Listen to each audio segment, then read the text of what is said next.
You know who made it.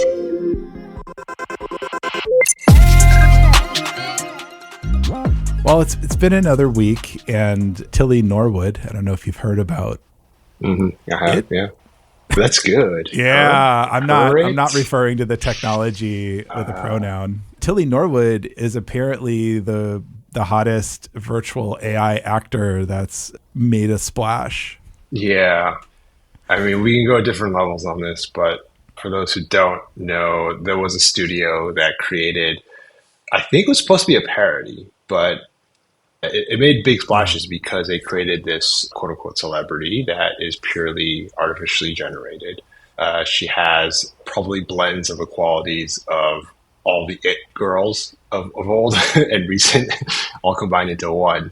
Yep. And it was supposed to be, I think, just a hint at where a dystopian sort of entertainment world could look like, where everyone has their own personal bubble of entertainment and you see what you want to see, or it's an amalgamation of everything that's out there. And then out comes this Tilly Norwood stuff. So it spurred a lot of conversation, particularly around where the entertainment industry is going.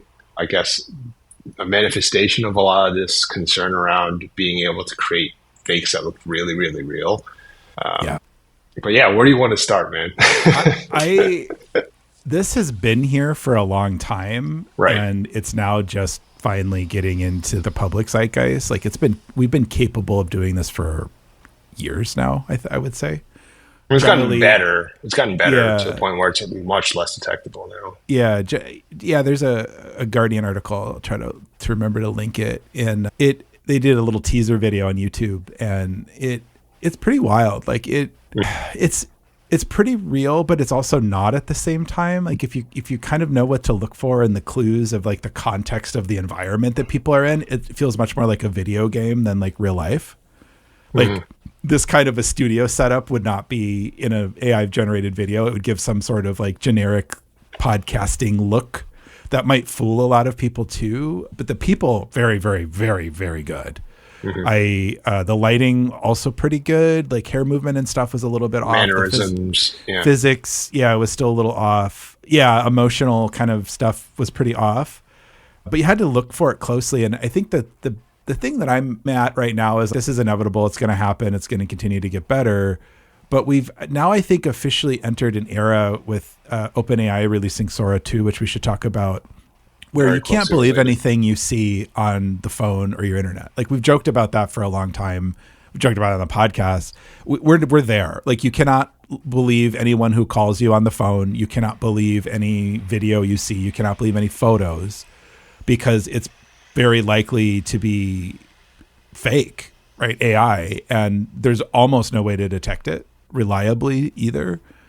And not that we have to live in some paranoia delusional bubble, but the reality is anything shocking or anything urgent that comes in a voice, video, or picture form, you can't trust anymore.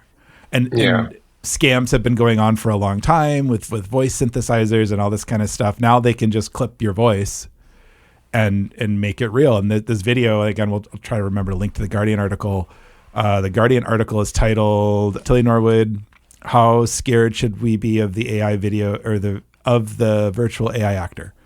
If I don't, but I don't think we should be scared. We have to really start having the conversation around how do we want to deploy this technology? How do we want to regulate it? And I've said before, we should not be just regulating this so it doesn't exist. We can't pretend like it's not possible, but we have to have regulatory labels like declared disclosure. Like the movie you're about to watch is fake or AI generated. I even hate to prescribe AI to it. It's fake. It's made up. And that's fine. It's fantasy. That's cool. But anything that's sort of resembling reality needs to be labeled as such. And then you have to go into the world now knowing that not everything's labeled. Yeah. Our efforts to, and I think there have been efforts ever since we knew that we could generate semi-realistic video of researchers putting in what they call watermarks. I think even Google does this when they use VO. They insert some sort of watermark into the video. You may not be able to see it visually, but if you looked at the data, you could see that, by the way, there's a digital signature here that says this was artificially generated. So I That don't assumes know. nefarious acting people are going to use off-the-shelf technology, right? Sure. Yeah. There are also algorithms that do the reverse, where given a video, you can actually, it's still a research stage, but you can apply certain types of algorithms, predictions to see how likely it is, just like you could do with text, how likely it is that something was generated by an artificial intelligence. Doesn't mean that it's entirely accurate. There are efforts being done to at least present that information. I do agree with you, though, that we should make it explicit that any organization, entity that produces this should have some sort of disclaimer or some sort of indication that it was created and it wasn't real. It's the same trend that we saw with social media, where you had people publishing quote unquote fake news. It's something we're still battling now. Yep. You have people putting up information, and people just don't have the urge to go and verify. So whatever they see, they just start to assume. And I think that's a dangerous piece here, right? Is people are seeing these and they look real, and they don't. It's all about check. the title. It's all about the headline. Sure, yeah. Oh my God, did you see the? I'm like optimistic in the technology. I think the technology is really cool. I think you're going to get to a point where you'll be able to see the version of the movie that is most relevant to you. You'll be able to like change the scenes within a movie. That's going to happen. We're probably a few years out from that. But like the choose your own adventure books will come to video games, will get much more enjoyable, fun, addicting, whatever you want to call it. So that's kind of cool. Like there's a lot of, I think, positive creative stuff that can come out of that. I also think that it's just going to your point of like disinformation or, you know, what is a fact is already kind of in question in 2025, and it's just going to get worse and worse. And we haven't come up with great systems of determining information. And to do so is really hard. And any human, I don't care who you are susceptible to disinformation. A lie told enough becomes true is real. And we're at a precipice where people are starting to realize that this is possible. The reality is it's already here. And I guess that's really all I have to say is I was a little surprised. I watched the video. It was pretty good. It was surprisingly good to me. I have a background in film and AI, and I was like, yikes. I watched it on my phone. You know, maybe if I watched it on the computer, it'd be a little bit different. I don't know. I think it's a notable thing to talk about. I really have, feel like we've covered a lot of these kind of topics before. I don't know that it's super relevant in terms of the things on the top of my mind to talk about. If folks are just kind of hearing this, I highly recommend, again, I'll try to link the article. The Guardian post was pretty good. Everybody has a political opinion now. The Guardian post, or the article I read, was pretty factual. Like it was non-slanted as far as I could tell. I mean, everything has a bias, but I think the bigger news though is like Sora 2 was released by OpenAI, and that to me is far more nefarious. The technology itself is what it is. It's a video generation update to the previous model, Sora 1. Sora. I think it was just Sora. Now it's Sora 1. And the nefarious part of Sora 2 is very much the messaging behind it. He who shall not be named on the podcast has been pushing you to use it to upload videos of your friends or photos of your friends and basically create deep fakes of memories and be able to share them on like a pseudo social media way, or even just on social media in general. So like social media is already not real, and now we're literally going to just have it fabricatable. Again, I have to just call the question, why are we letting the tech CEOs decide how our society runs? Yeah, it's a good question. I don't know that I can answer that. Why not, Nathan? I wish I was as powerful as you thought I was. Yeah, right.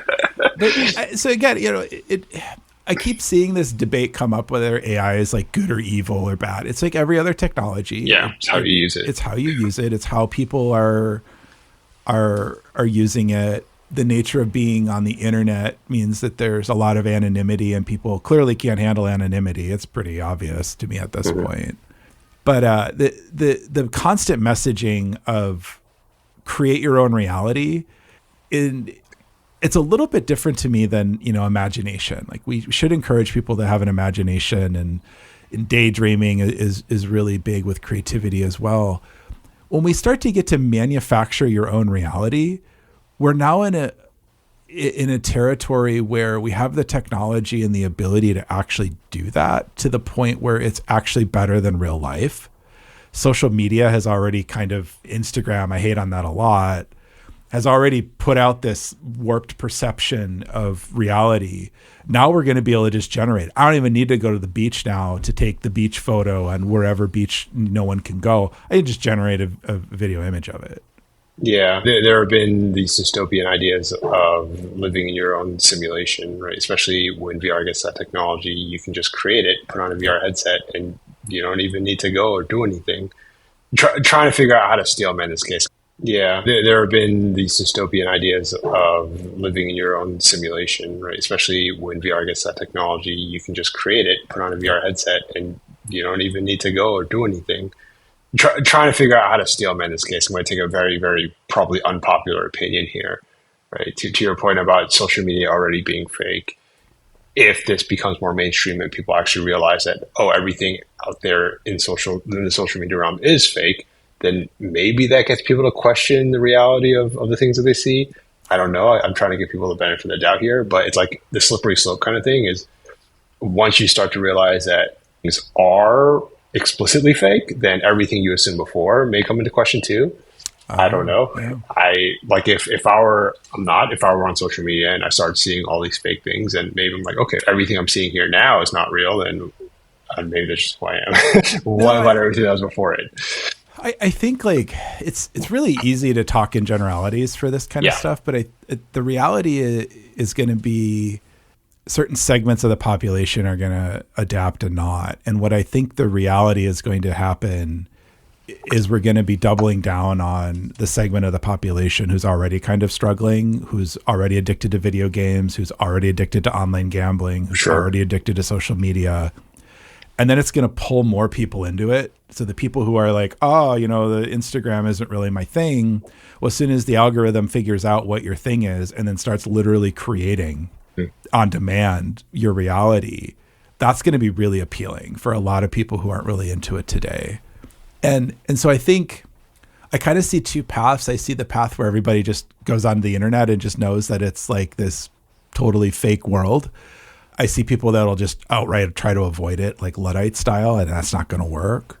Yeah. And I think what we don't know and what is the most concerning to me is we don't know how humans are going to adapt to this. Like, we are very adaptable. So like our generation has grown up with no internet and now the internet of the world. The generation before us didn't really do internet, doesn't really know it, has kind of tolerated it. The generation after us is basically doesn't know what the world is like without it. Without AI, yeah. The generation after them has no idea what the world's like without a screen.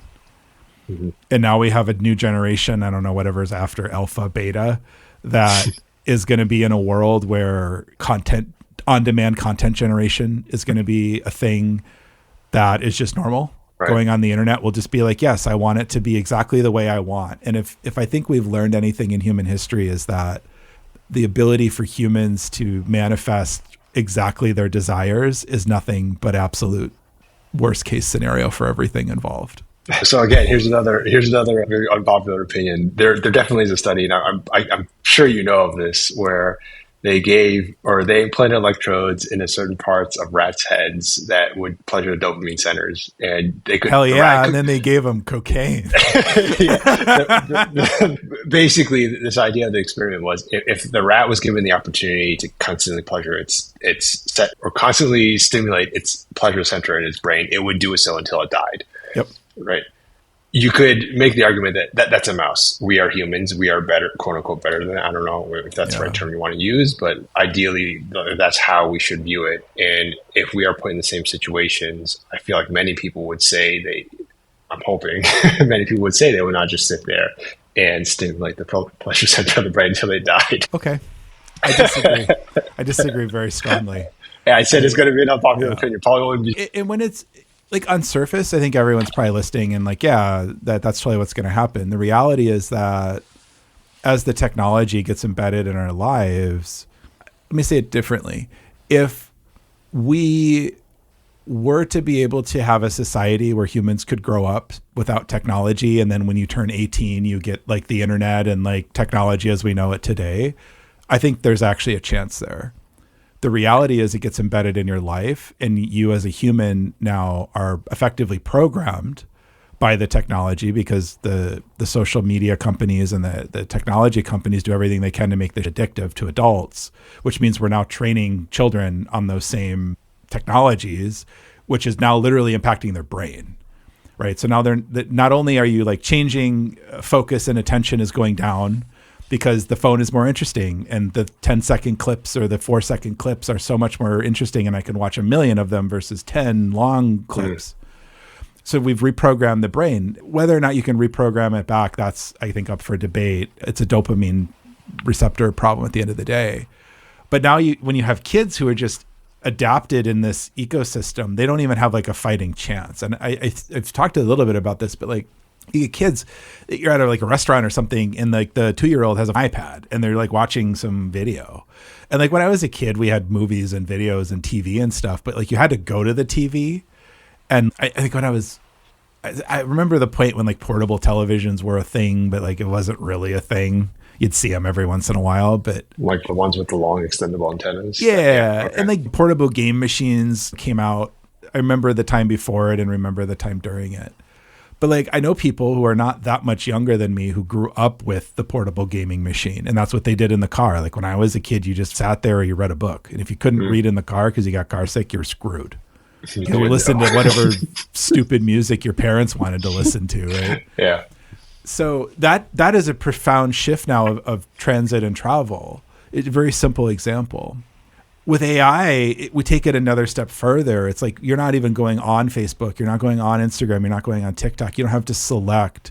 It'll literally just start presenting you as you like it. It'll be like, oh, you prefer red shirts to blue shirts, so you're going to see more red shirts. And this stuff kind of sounds a little insane, but it's what's going to happen. Now, I'm going to negate all of that with another rat theory. So there's another study on rat behavior, and it looks at basically social isolation. So it was mouse or rats, I don't know, don't at me. But they found out that if there's a thriving community and there's stuff to do, it's the environment that they're in is fun, they don't barely go use the substance. And I think it was also cocaine. Yeah. Some of them would use it, but the instances were, magnitudes less. And what the conclusion was that, in a pro-social environment, you're much less likely to use substances that disengage you socially. Mm-hmm. So I'm hoping we don't have to destroy a bunch of people in the process to figure this out. But what I'm hoping is that people will very quickly start to learn that everything on the internet is fake, and that's like the entertainment realm. And I'm going to go back to doing things with people in real life. Yeah. Isn't that the whole touch grass movement? Maybe. People are doing it, but I think it's going to get so insane that, schools, phones in schools have been a thing for a while. It's been a problem. They're now finally seemingly everywhere starting to mandate that you have to like lock away your phone, or you can't have physical access to it. I think we're going to get to that point, though, where it's like you go out to dinner and you go to like a fancy place, you're going to like not have technology around, or it'll be very limited technology. And I feel like it's a little draconian in the opposite way. Is like, if I want to have my phone at dinner, I'll have my phone at dinner. But I think that the self-control and impulse for stuff is going to be so great that I think we're going to have to go to what will not seem like an extreme measure in the future, which now seems insane. Yeah. And that's also what I'm a little worried about is we're really, and this is why, again, I don't think the tech companies should have a say in how we develop our society. We as a people need to develop our society the way we want it. And it's always hard to talk about supposed harms or theoretical harms or even obvious harms if you have the knowledge. But what I hope we don't have to go through the era of history where we have to learn this the hard way. Like realistically, I think we probably are going to have to learn it the hard way. But I guess I would just challenge folks out there to like start more proactively limiting your technology and really value in person as much as you can. And my ideal world in this is like, yeah, we'll have every kind of show, and there'd be the world's greatest TV show that you want to watch because it's going to be everything that you love and some stuff that you hate just to keep you engaged. But then you're going to go to the theater, or you're going to go to a comedy show, or you're going to go to a dinner with people or walk in the park, and you're not going to have the technology, and you're going to really value that time even more. And our society will actually flourish because we'll have kind of gotten past the internet is real.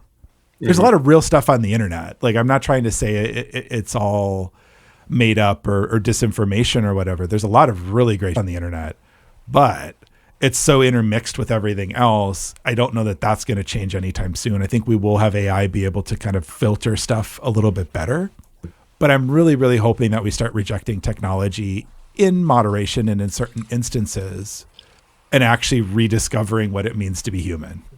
Well said. I agree with that. I think that's something that we pushed before on this cast, just as a topic in general, right? Take the agency, keep your agency, do what you need to do to make sure you maintain that. When you're given information, don't just take it for face value. Do the research. And I'm hoping AI gets easier. I think another gripe I have, we've talked a little bit about before too, is the algorithm or even the AI you're exposed to is again the choice of the company that's developing it or embedding it. We really need to get to the point where our society has algorithmic choice. So if you go on X, which is Twitter, Instagram, YouTube, whatever service, you have the choice to get whatever kind of algorithm that you want to be exposed to. And the default algorithm needs to be as like bland as neutral as possible. Mm-hmm. And only then I think we're really going to start to see stuff shift, because the way the algorithm works today is it kind of funnels you into an understood grouping of people, and it also keeps you trapped there. Like it's been really interesting trying to like make content on YouTube now and finding that what should work doesn't, and what might not, what's something I do that I might not think works goes crazy. And it's really however you hit that pocket at that moment of time. And it's all, what I'm finding myself trying to do is trying to understand the YouTube algorithms, because it's not that I want it to be super popular or famous or whatever, but the reality is if you want to grow the viewer base or the listener base or whatever, you have to kind of play these games, because it's not even transparent to me. As a creator on the system. I'm a volunteer for Google right now, right? Well, I'm providing content for them to make money on, and at some point I'm promised that I might make money. Whatever. I'm not doing it for the money, but it's indicative of this problem that there is no transparency into why a piece of content I will put out will just rocket ship, and why it will, and some won't, and some just kind of plateau.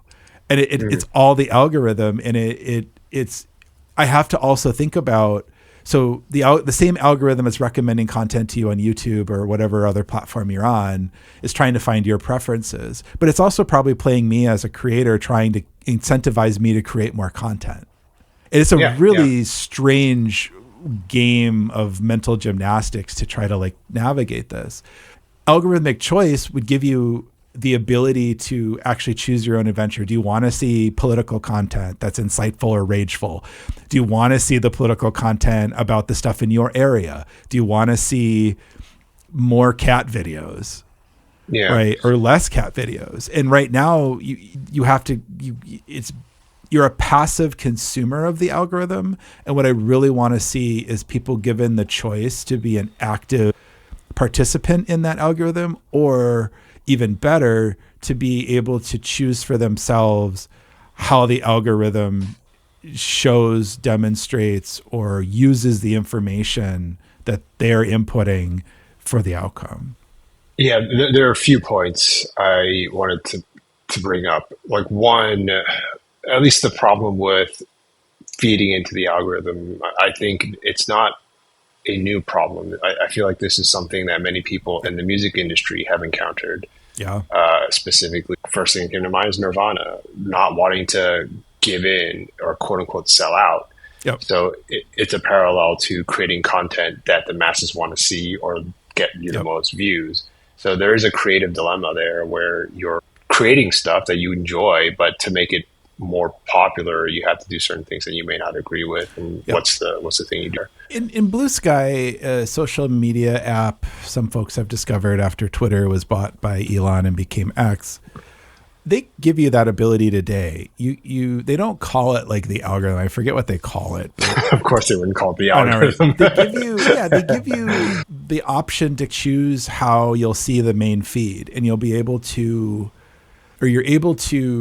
choose it. And then the thing I think is cool, which makes it even more social, is like you can share your feed with other people. Yeah. And so if I have a really great feed of like science or something, I can share that with other people. I can publish it and you can take it.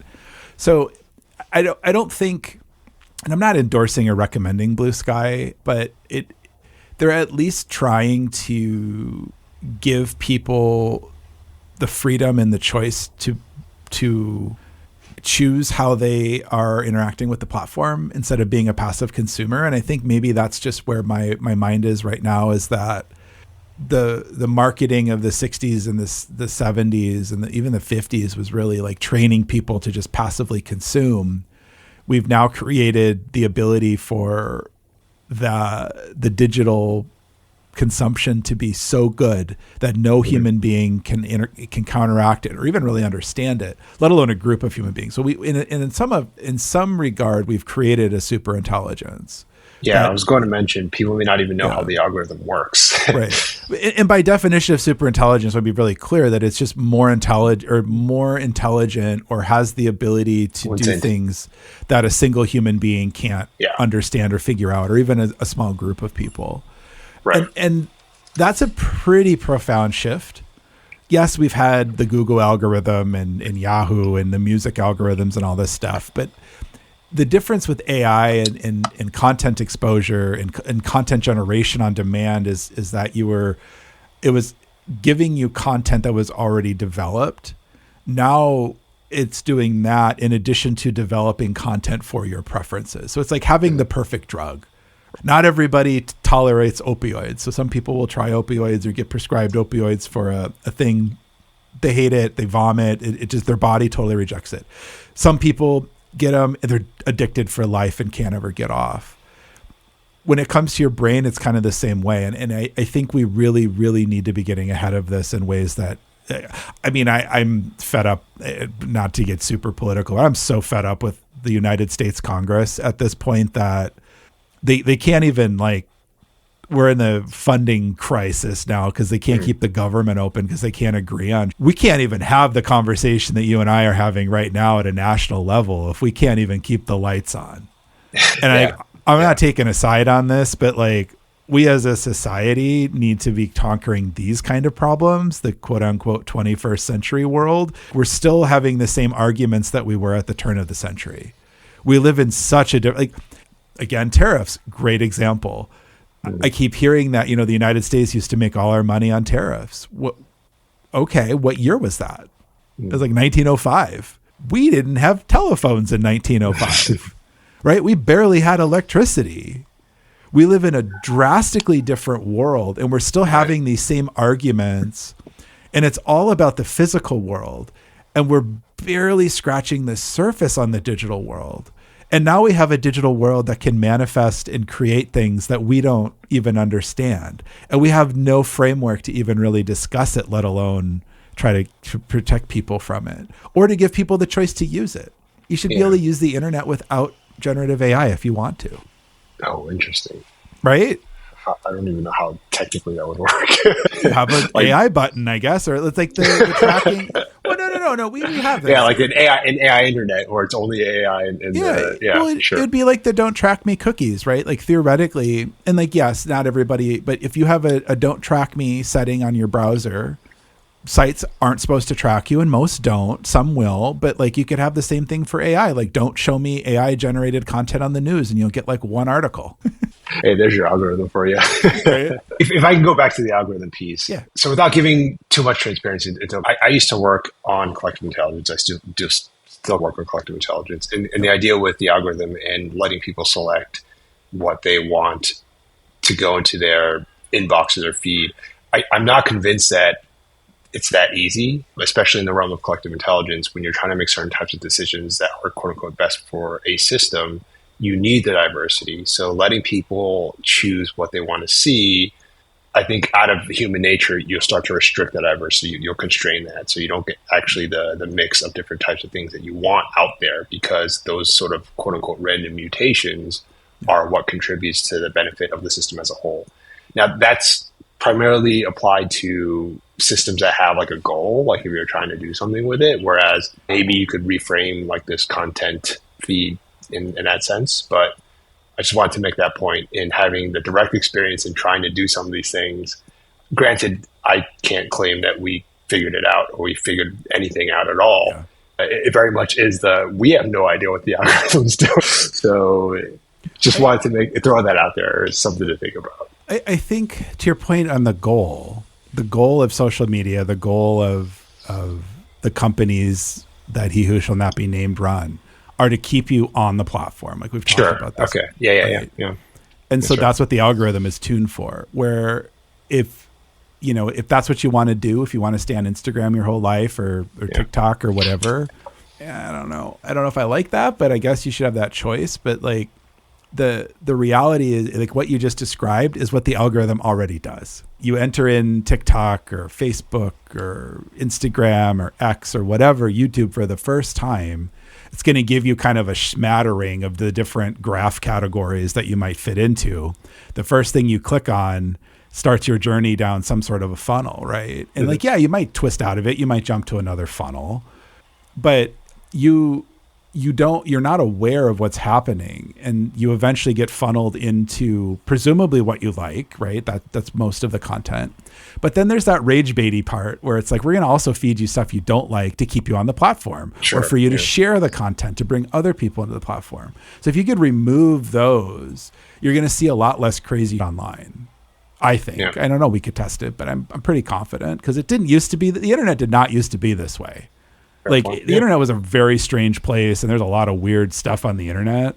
But like before all these stupid social media networks and graphs and all this stuff, like you had to seek out your kind of crazy, and then it was all human generated for the most part. There were some basic algorithms and stuff, but like you weren't getting exposed to nutso stuff, and it wasn't tapping into the psyche of your being to keep you wanting to come back, to keep you paranoid about all of the things that are happening in the world that you wouldn't normally hear about because they're probably not relevant, or they're so horrific that they wouldn't be mentioned.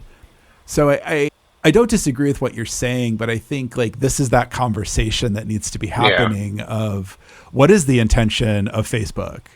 It's to keep you on the platform and get as much information about you so they can sell ads. What is the intent of YouTube? Same thing. What is the intent of Instagram? Same thing. Maybe that's not the right way to be running society. And I would say, moreover, maybe that's not the way to be disseminating information about what's going on. I think I agree with the latter point for sure. Because I think a lot of this stuff has developed, and it used to be Facebook in the early days. You still went to the news. You went to the newspaper. You went to the news website, which was probably a national publication, and you got your news. Now you get your news on Facebook, or you get your news on TikTok, or whatever platform. They're all bad. I'm just giving names for reference. They're all the same. They're all very bad. And there's a lot of good stuff that you can find too, like this podcast on YouTube. But the reality is, like, the information source was not social media. It wasn't delivered by the algorithm. That's quickly changed, and now the legacy media, as some will call it, is dying, because it used to be people would share the article on the platform of choice, or comment about something in the news. But now you have whole swaths of things that are developing on these platforms that are not in the normal zeitgeist. And you get on both sides, you get if you're on the left side, you think the MAGA people are crazy. If you're on the right side, you think everyone's Antifa. And the reality is both of those groups of people are pretty much online creatures, and they've been developed the real world is not a part of this. Like on the MAGA side, you might be able to argue that the Trump campaign has leaned into it, and a lot of the established media has. You could probably make the argument about Antifa that it's probably an ideology, but it's now labeled an organization. I don't really think there's a secret meeting of Antifa where they all get together and come up with an agenda, just like I don't think there's a secret meeting of MAGA people who come together. Right. But it's these like abstract concepts that all I think pretty much developed online. And they've broken out into the real world, where it used to be the real world was brought online. And so this is also probably a great analogy for what we were talking about earlier, in that AI will generate all this content, which will then start to seep into reality. And it won't be real. It'll be the ultimate fantasy manifest. And so again, I don't want to scare people. I don't think, I mean, it could be scary, I guess, but I do think that we need to be having these conversations. The average person has no idea what we're probably talking about, and we need to do a better job of trying to break this stuff down. But the reality is there's a level of technical complexity and understanding that you need to even discuss this. Just like living in the modern world, if we were to pluck somebody out of like 1700 and drop them into New York City, they'd be killed probably instantly by a car or a bus, or like fall down a manhole, or, you know, there's all sorts of stuff that you just take for granted that someone 100 years ago or even 50 years ago probably wouldn't be able to cope with. I mean, that's part of what I'm thinking about as you're talking. There are so many changes that happen over periods of time that you can argue that there's always going to be change, right? That you don't argue. Yep. You can't stop it. Progress happens. Yeah. Are we just in a weird spot where it feels like things are without any, how should I phrase this?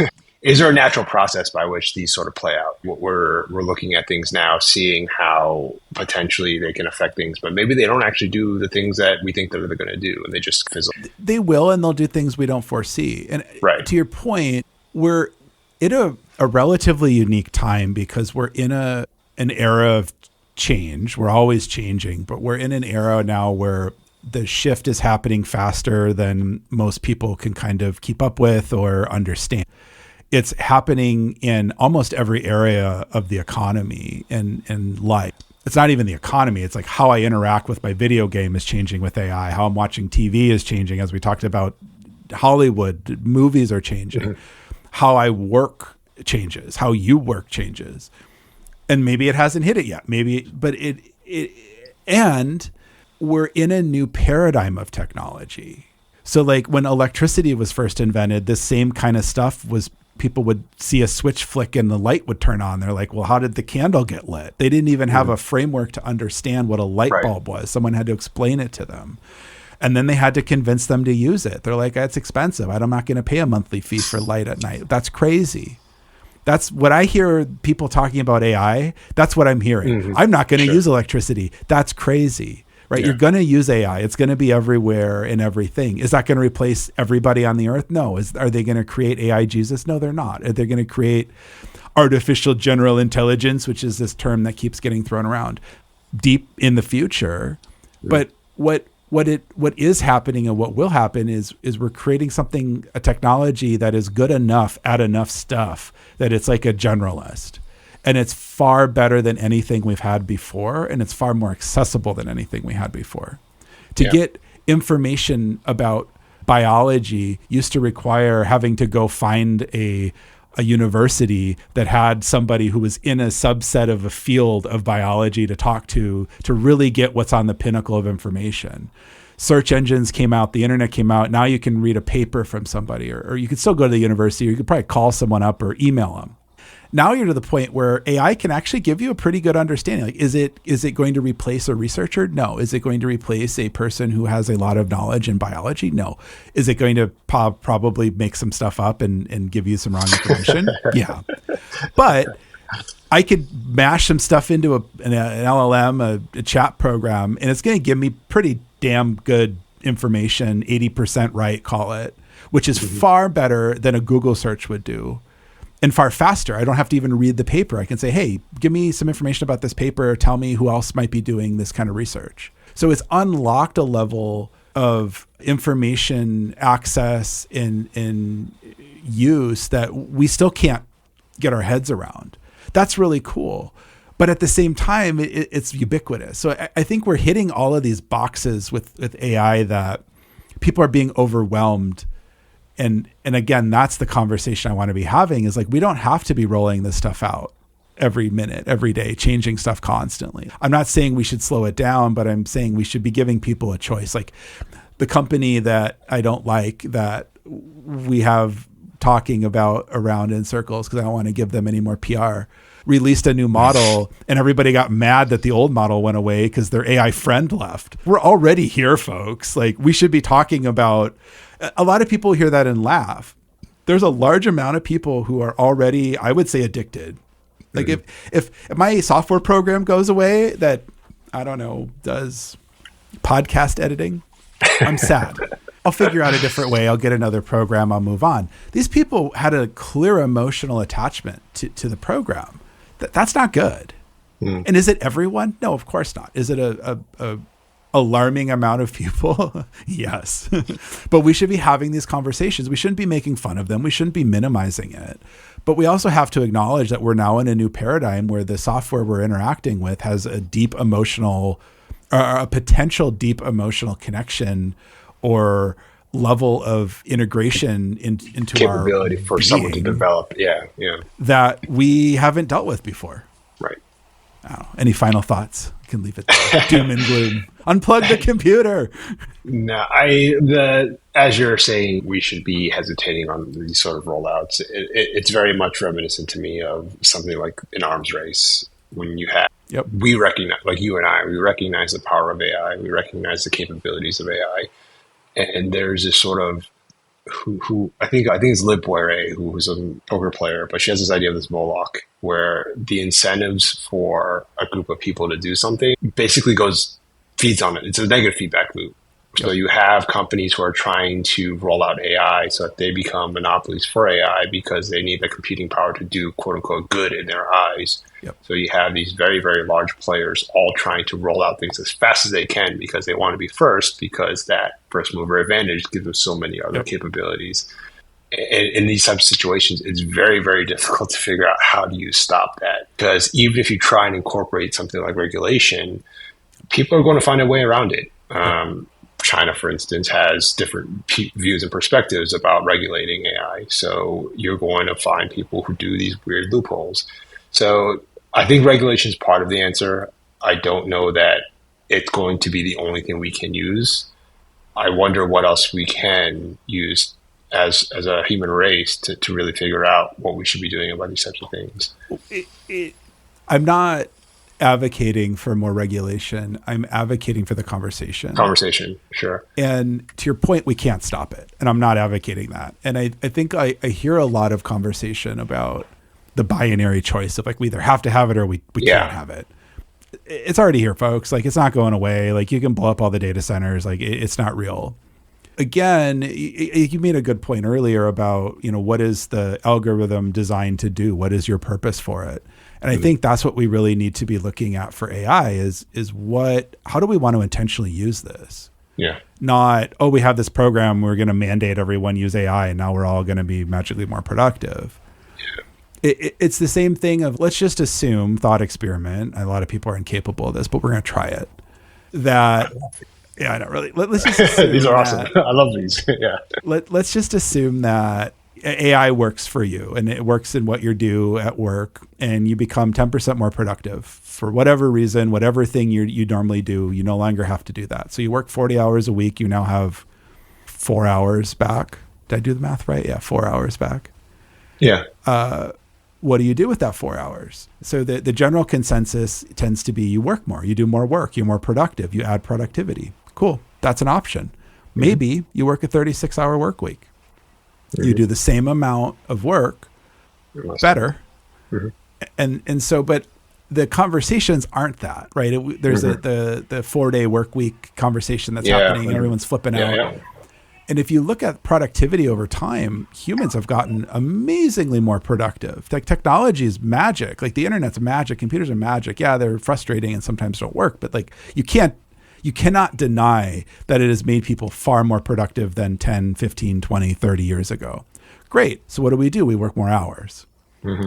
We need to start thinking about what does the world look like where we have more free time? We have more ability to have that dinner or that lunch out, or the stroll in the park where we go to the cotton candy vendor that didn't exist because there was no one strolling in the park on Friday because everyone was working. We can live in a different society with technology than we do today. And again, this is not the 1900s. This is not the industrial age, but that's the framework that we keep thinking about all this stuff on. In the industrial age, the machine made people way more productive, but someone had to run the machine. We're not there anymore. Like, you can tell AI to do a bunch of stuff and let it run overnight. And by the next morning, you have an hour saved maybe, or 2 hours saved, let's say. Great. Do you come in at 9 o'clock or do you come in at 11? But, people will hear that. Well, I'm just going to, I'll get fired. Well, yeah, but we need to have the conversation about, the standard workday is typically 40 hours a week in America. Part-time gets rough, but it's like 18 to 22 hours typically, depending on the state. Let's have those conversations. And that doesn't mean you should get paid less necessarily either. Maybe it does mean you get paid a little bit less. These are the conversations we need to be having of how do we want to use the technology to adapt to the life that we want to live, not how do we react and adapt to the technology as it's gone out. And I think that was the problem with the internet. And I think that's the problem with social media. And I think that's the problem with the algorithms. It's not that they're evil and bad and should be banned, even though they are evil and bad and should be banned. We haven't been intentional with how we use and interact and deploy and participate in it. And that takes a little bit of work, but the same thing happened with the Industrial Revolution, right? We were locking people in buildings, weren't making them work 18 hours a day. And then we got laws to say the 40-hour work week is a 40-hour work week. That's an invention of humans, folks. There's no eternal law that states that that's what it is. Yeah. Well Scene. Said. Be intentional. Be intentional. I think that's what I take away from this, right? Whether it's the work, how much work you do, or the way you live your life. Be intentional. Don't just sit there and consume, unless that was your intention. Thanks. Stop, cut. All right, I'll see you next time. All right. Roll that back a little bit. You can find us at 3reate.com. It's like the word create, but with a 3 instead of the C. As always, we encourage you to listen, watch, do. We'll see you next time. You can support this podcast at patreon.com/3reate or at ko-fi.com/3reate. Thanks for listening.